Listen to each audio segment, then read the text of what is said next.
quel serait dans le cas d'un gouvernement mondial l'ennemi selon vous qui serait mis en avant pour continuer à diriger le monde en fait? Alors l'ennemi actuellement dans le cas du nouvel ordre mondial, c'est l'islam. L'islam parce que il représente, voyez-vous, j'évoquais tout à l'heure les problèmes de relations entre certaines communautés. Vous avez des musulmans qui posent problème, il ne faut pas se voiler la face, mais vous avez heureusement des musulmans qui ont un comportement tout à fait honorable et respectable. Et vous avez de la part du nouvel ordre mondial une opposition à l'islam parce que l'islam est encore la seule religion qui apporte un espoir pour l'au-delà. La différence entre un Européen, un Américain et un musulman, c'est que l'Européen ou l'Américain, ils ont peur de la mort. Oui. Le musulman, lui, n'a pas peur parce que la vie sur Terre n'est qu'un passage et qu'il aura, le repos de l'âme dans l'au-delà. Et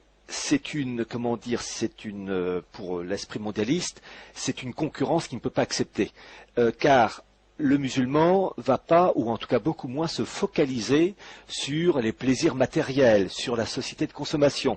Oui. Et donc il faut à tout prix détruire cet islam qui ne porte pas au nu l'American Way of Life. Je dois dire, attention, que ce principe-là existait chez les catholiques pendant des générations et des générations, mais depuis Vatican II, les catholiques ne sont plus catholiques.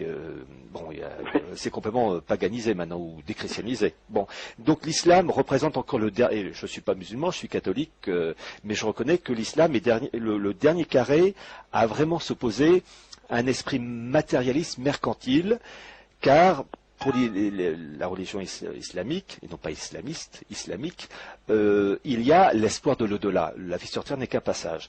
Le catholicisme défendait les mêmes principes avant, mais l'Église, non pas l'Église, mais les hommes d'Église ont failli. Bon, donc pour le moment, oui, l'islam représente une menace. Il y a un concurrent, il y a un adversaire utile pour le nouvel ordre mondial et les gnomes de Wall Street et de la City. Donc en fait, d'après ce que vous dites, l'avènement le but ultime et l'arrivée de ce but ultime d'un gouvernement mondial ne pourrait pas se faire tant qu'on aurait une idéologie ou une religion qui permettrait en fait de donner une autre source d'espoir à l'homme que des simples instincts matériels basiques, quoi. Disons qu'il faut, dans l'esprit mondialiste, détruire toute forme de religion donnant un espoir surnaturel. Il faut araser tout cela. Et d'ailleurs, je rappelle, vous avez, et ça c'est archi officiel, dans mon livre « La marche irrésistible du nouvel ordre mondial », j'ai présenté une carte du Proche-Orient aux frontières décomposées en fonction des critères ethniques et religieux. La carte est issue d'une revue militaire américaine qui date de 2006 sous la plume de Ralph Peters. Et en fait, Ralph Peters ne fait que s'inspirer d'autres, je pense à un islamologue qui est toujours vivant, très âgé, qui s'appelle Bernard Lewis, qui a composé aussi des cartes où tout ça c'est un peu remanié. Et dans son article, donc dans cette revue de mai-juin 2006, article intitulé « Frontières de sang », il dit à un moment donné qu'il faut mettre en place, et je cite son expression, un Vatican de l'islam. Parce que il dit, en gros, je résume sa pensée, il dit que l'islam est incompatible avec l'esprit actuel et donc il faut changer cet islam. Et on peut le faire qu'avec un sort de Vatican, un clergé qui, ayant l'esprit remanié, un Vatican II musulman, et bien ayant l'esprit remanié, on pourrait donc influencer l'islam pour le rendre adaptable à l'esprit du mondialisme. Et c'est vraiment écrit en toutes lettres. Et donc, ça a moins l'avantage, c'est qu'on sait à quelle sauce on va te manger. Alors, ils ont réussi avec le catholicisme, puisque je rappelle, Vatican II, c'est en fait la bascule. Avant Vatican II, l'Église catholique disait, c'est au monde de s'adapter aux principes catholiques. Après Vatican II, c'est l'Église qui doit s'adapter au nouvel ordre mondial. C'est la fameuse encyclique Pacem in Terris de Jean XXIII, jusqu'à aujourd'hui Benoît XVI. Voilà, donc le catholicisme, ça y est, ils ont gagné, il ne reste plus que l'islam, voilà, qui essaie de résister. Mais enfin, vous savez, la vérole, c'est contaminant. D'accord. Très bien, mais merci beaucoup et puis bonne continuation. Merci bien. Merci pour toutes vos recherches. Merci beaucoup. Au revoir, Raphaël. Merci, au revoir. Au revoir. Jean, bonsoir. Oui, bonsoir. Merci pour cette émission passionnante.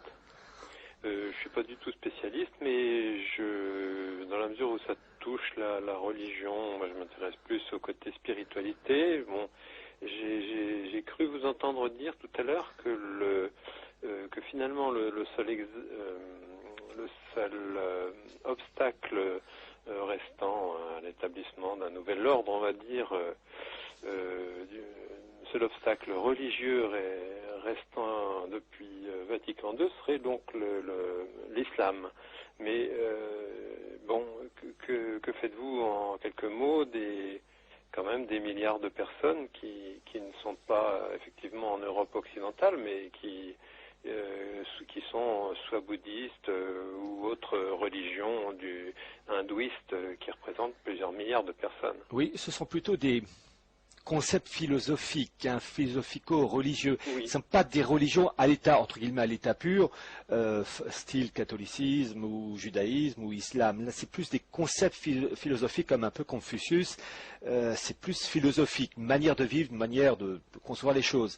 Mais je veux dire, en matière religieuse, je vous dis, je resterai prudent parce que je ne veux pas aller trop loin dans ce sens que on a affaire à un auditoire très large, toutes les convictions, athées ou pas, et donc en fait c'est un débat sans fin. Je préfère plutôt m'appesantir sur des sujets temporels, d'instituts créés telle année par un tel, financés par un tel, là, qu'on soit croyant ou pas, au moins tout le monde est d'accord. Voilà. Oui, tout à fait, c'est clair, et c'est ce qui fait votre force et votre indiscutabilité. En n'oubliant pas que l'aspect spirituel joue un rôle, mais je préfère y aller avec la pointe des pieds et pas très loin. Oui, bien entendu. Enfin, c'est-à-dire que finalement, quelque part, vous dites que chacun, au moins, enfin, en matière de religion, mais spécialement pour celle-ci dont on parle à l'instant, comment dire, la religion va jouer sur peut-être à un niveau individuel, quoi, mais n'aura peut-être pas une force dans le monde comme peut avoir le catholicisme.